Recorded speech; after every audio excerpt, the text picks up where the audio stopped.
the world faces strong heavy rains and floods in different regions, leaving many people affected. Experts point to climate change as the main driver for the adverse weather. The National Electoral Council of Venezuela described as overwhelming the participation of citizens during the simulation held on Sunday in the framework of the presidential elections of July 28th. And in Palestine, Israeli occupation forces continued their genocidal actions against Gaza, killing and wounding dozens in the last hours.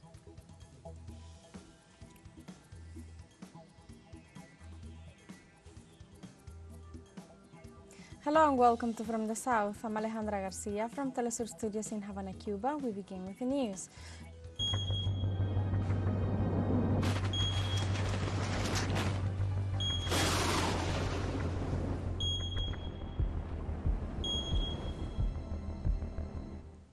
The U.S. National Hurricane Center reported Monday that Hurricane Beryl has upgraded to Category 4 after a brief debilitation, posing as a dangerous threat to the Lesser Antilles in the Caribbean, with strong winds, heavy rains and storm surge.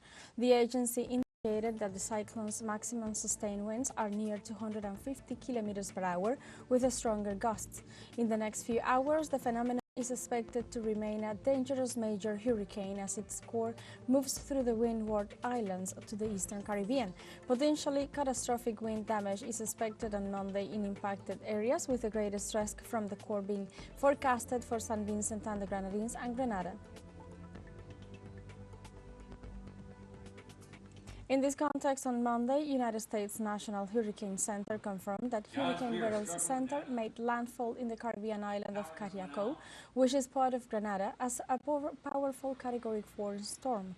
Residents are expected to cope with the aftermath of the weather event as it continues its path through the Caribbean, precisely over the Lesser Antilles. The phenomenon is delivering violent winds, intense rainfall and life-threatening storm surge over the affected areas. In St. Lucia, as a Hurricane Beryl approaches the eastern Caribbean island, the Prime Minister Philip J. Pierre alerted citizens on potential dangers and precautions measures to be taken to lessen the phenomenon's impact on the territory. Hurricane Beryl is being described by forecasters as extremely dangerous and could cause potentially catastrophic damage from high winds with a life-threatening storm surges as high as 16 feet above normal tide levels. Residents in low-lying areas and along the coast should take extra precautions. Fishermen should secure their vessels, and livestock owners should make the necessary arrangements to safeguard the animals. Salvadoran authorities reported this weekend that they evacuated 45 people in San Alejo, La Union, and another undetermined number of inhabitants of El Tránsito San Miguel due to the rains that are affecting the country.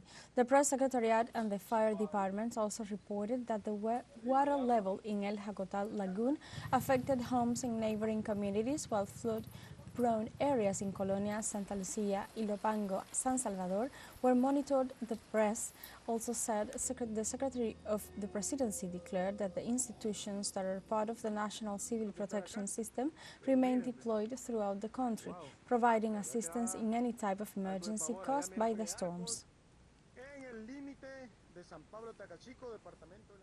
Also in Honduras, heavy rains have caused floods and landslides across the nation as the country stays in vigilance of Hurricane Beryl's trajectory.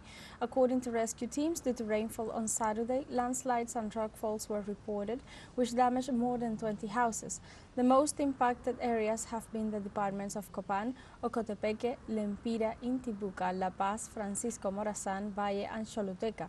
In this context, authorities extended until Sunday afternoon the state of red alert due to the saturation of the soils and the danger of landslides, and urged citizens to take precautions and alternate routes while they work to reestablish security and normality in the affected areas. Meanwhile, in Europe, heavy rains have hit towns in Switzerland and France, leaving at least 5 dead and 1 person missing. Authorities reported that the loss of lives was due to landslides and downed trees caused by the gust during the storm. In this regard, civil defense teams recommended evacuating residents of the Swiss towns of Prado, Sornico and Valle-Magia, where rescue teams are still looking for a missing person. Meanwhile, in China, heavy rainfall affected over 811,000 residents and forced almost 200,000 to evacuate, as authorities reported the Yangtze River and other 19 provinces' rivers surpassed warning levels, noting their flow continues to rise. In response, the leaders of 8 cities in Anhui ordered the deployment of several emergency teams as well as 26,000 people to guard the region's dams and dikes. Meanwhile, the Central Meteorological Observatory of China warned that downpours would be present throughout the weekend and part of Monday and requested the suspension of classes, meetings and business activities in the affected regions.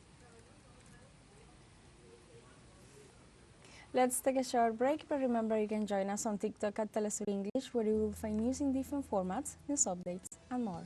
Other stories coming up, stay with us.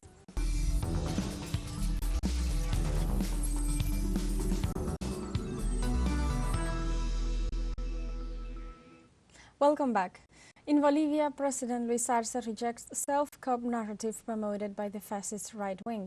The president stressed on Sunday that what happened in the country on June 26th was a failed coup d'etat and asked former President Evo Morales not to repeat the narrative of fascism, which not only denies it but insists that it was a self-cop planned by the government. On Sunday morning, during statements to a local radio station, Evo Morales, who had vehemently condemned the failed coup d'etat, admitted that he is confused about the coup. Despite this, he blamed Arce for committing a self-coup. After his criteria, the Minister of the Presidency, Marianela Prada, made statements to the media and said that Evo Morales ended up joining the story of the coup of General Zúñiga and the fascist right wing in denying the guerrillazo.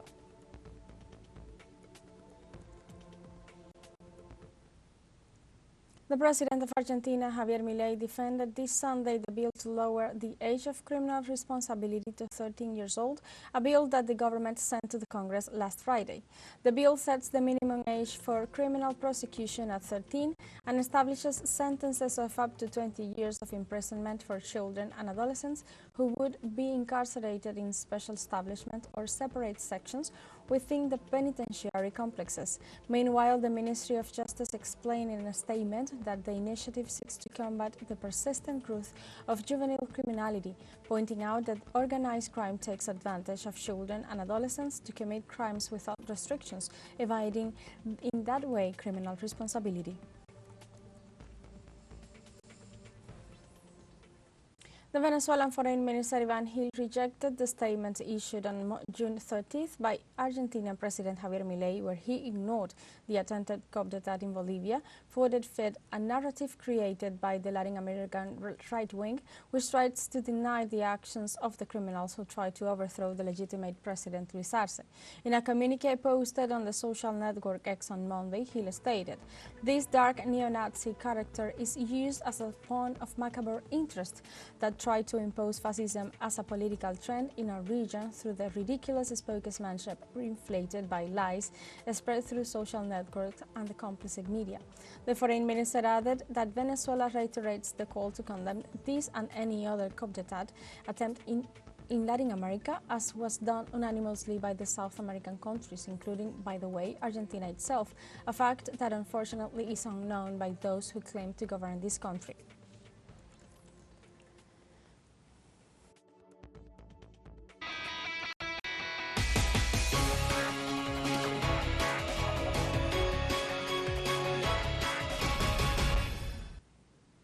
The National Electoral Council of Venezuela described as overwhelming the participation of citizens during the simulation held on Sunday ahead of the presidential elections of July 28th. The president of the governing body, Elvis Amoroso, highlighted the work of the CNE in the 335 municipalities of the national territory, where he also congratulated the people of Venezuela for the assistance in the electoral exercises. Amoroso also pointed out that the electoral participation extended until 9 o'clock o'clock at night in some of the institutions authorized to vote. After the simulation, the CNE detailed the speed of the electoral process, estimated to be around 38 seconds per voter. The president of the National Electoral Council of Venezuela, Elvis Amoroso, congratulated all the people for their great participation in the electoral drill. We are absolutely sure this electoral party that has begun today will end up successfully on July 28, and you, by exercising your absolute will be able to say, I have fulfilled my country, and we have the President of the Republic here in Venezuela. Congratulations to all the people of Venezuela, and well, once again I'm proud of you. Feel that the National Electoral Council will always be present and consistent, and there's no doubt that there will be elections here on July 28 with the great participation of you, which was proven today. Likewise, the president of the National Electoral Council assured that the entire technical and logistical development of the electoral drill has been conducted without any type of irregularities. We've seen everything here, which has to do with the technical logistical issues. Everything has been perfect. Thanks of course to the brave people of Venezuela and to the technicians of the National Electoral Council, who have done everything possible so that in all the municipalities of Venezuela there is an electoral machine, so that you can exercise your will, your sovereignty. On Sunday, Uruguay defined the presidential candidacies that will compete at the polls on October 27th. In this way, the former mayor of Canelones, Yamandu Orsi, won from the opposition coalition The Broad Front and quickly announced that his main rival, the head of the municipal government of Montevideo, Carolina Cose, will be his running mate. For the currently ruling National Party, known as the Whites, Álvaro Delgado, the favorite of the outgoing President Lacalle, won very comfortably, while among his allies in the Colorado Party, Andrés Ojeda declared himself the winner. In total, around 36% of eligible voters participated in the process.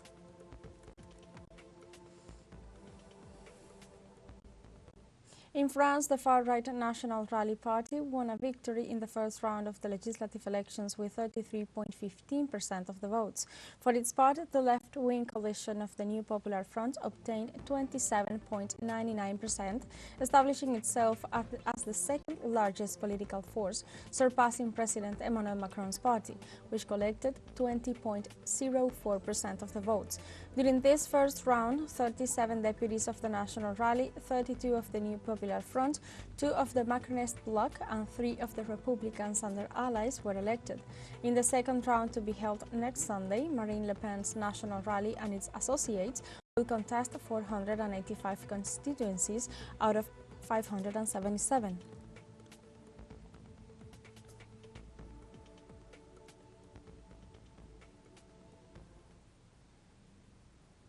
In France, leaders of the left-wing coalition New Popular Front called for unity in the face of the second round of the legislative elections this coming weekend in order to avoid the advance of the far right. In this sense, the leader of the France Insoumise Party, Jean-Luc Mélenchon, was clear about the slogan of his coalition, declaring their intentions to hand not a single seat more than to the extreme right. Mélenchon also indicated that the left will withdraw its candidates if he advances from third place to the second round in order to stop the right. The recently formed New Popular Front brings together left-wing and progressive forces such as the Socialist Party, France Insoumise, Communist Party and the Ecologists. Tonight is also a great political event. Government is over. If we want it together, if we make it possible, this week, friends and comrades, in a few days we will be able to have in power a government of the New Popular Front. A large crowd gathered on Sunday at Paris Place de la République, set off fireworks and chanted as part of a protest against the far-right National Rally Party, which gained a strong lead in the projections for the first round of legislative elections. French President Emmanuel Macron called the election by surprise just 3 weeks ago and has now urged voters to unite against the far-right. Projections indicate that the National Rally has a strong chance of winning a majority in the lower house of parliament for the first time, which is nearly double the the 18% it won in the first round in 2022. With another intense week of campaigning ahead before the decisive final vote next Sunday, the final outcome of the elections remains uncertain. We have a final short break coming up, but before we invite you to join our WhatsApp community for our English-speaking audience. You can scan the QR code on screen to join directly and share the link to reach more people. Constant news coverage of Latin America and the Caribbean, as well as the rest of the world. Final short break, don't go away.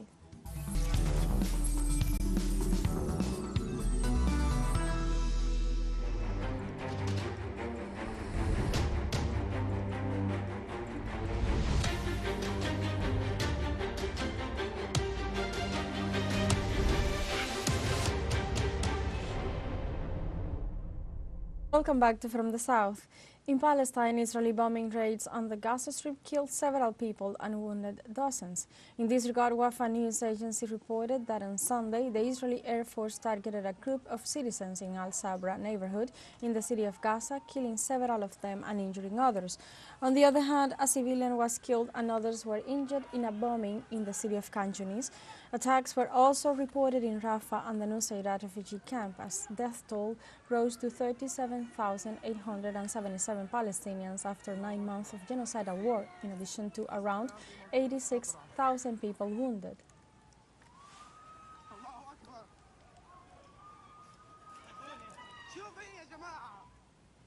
After 7 months of detainment, the Israeli occupation army released on Monday the director of Al-Shifa Hospital in Gaza, Mohammed Abu Salmeya, along with 50 other Palestinians. In this regard, Mohammed Abu Salmeya, during a press conference, denounced the constant torture of prisoners, asserting that many of them were killed in their cells by Israeli agents.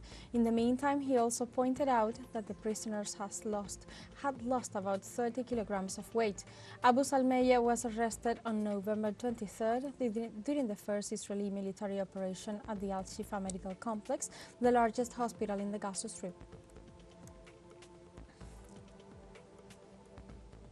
The Ministry of Health of the Gaza Strip warned that this Sunday that medical services will be suspended in the next 48 hours due to fuel shortages.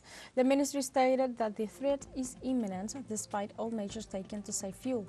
The Director General of the World Health Organization, Tedros Adhanom Ghebreyesus, has warned on several occasions of the danger of famine in the Gaza Strip due to the genocide of the Israeli occupation forces. According to Ghebreyesus, 1 in 5 Gazans suffer from extreme food shortages, and almost all Gazans face high levels of acute food insecurity. The United Nations Office for Gender Equality and the Empowerment of Women also reported that at least 557,000 women in the Gaza Strip are currently suffering from severe food insecurity.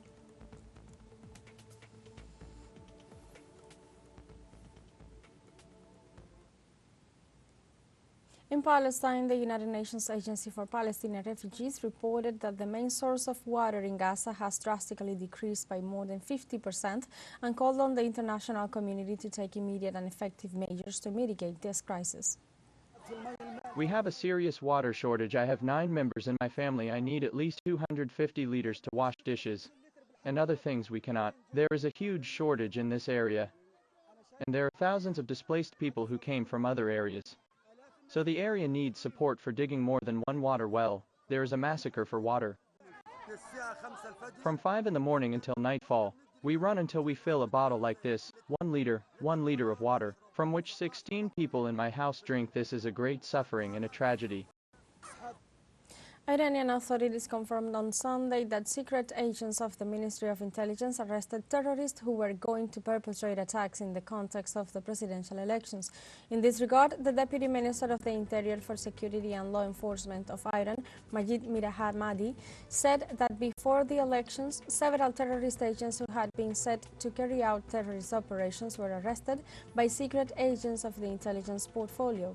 Minister Mirahamadi also stressed that anti-Iran groups devised multiple strategies to disrupt the electoral process, claiming that its first strategy was to discourage voter participation by promoting an electoral ban.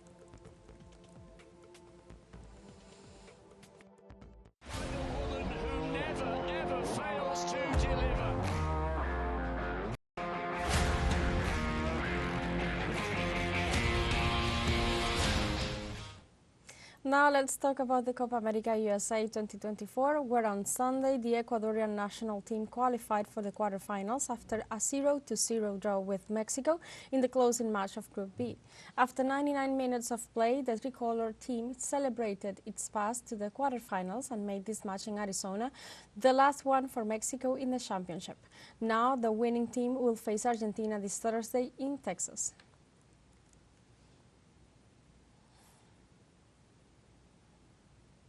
More on Copa America USA 2024. On Sunday, Venezuela beat Jamaica 3-0 in Texas and closed Group B as leader. By scoring the goals, Bello Rondon and Ramirez moved the team to the next round. For the first time in its history, the Venezuelan national team advanced with full points after its previous victories against Ecuador and Mexico. La Vinotinto team avoided Argentina and will face Canada in the quarterfinals next Friday in Texas. In the other match, Ecuador and Argentina will face each other on Thursday. Precisely that match will determine Venezuela's opponents, should it defeat the Canadian team.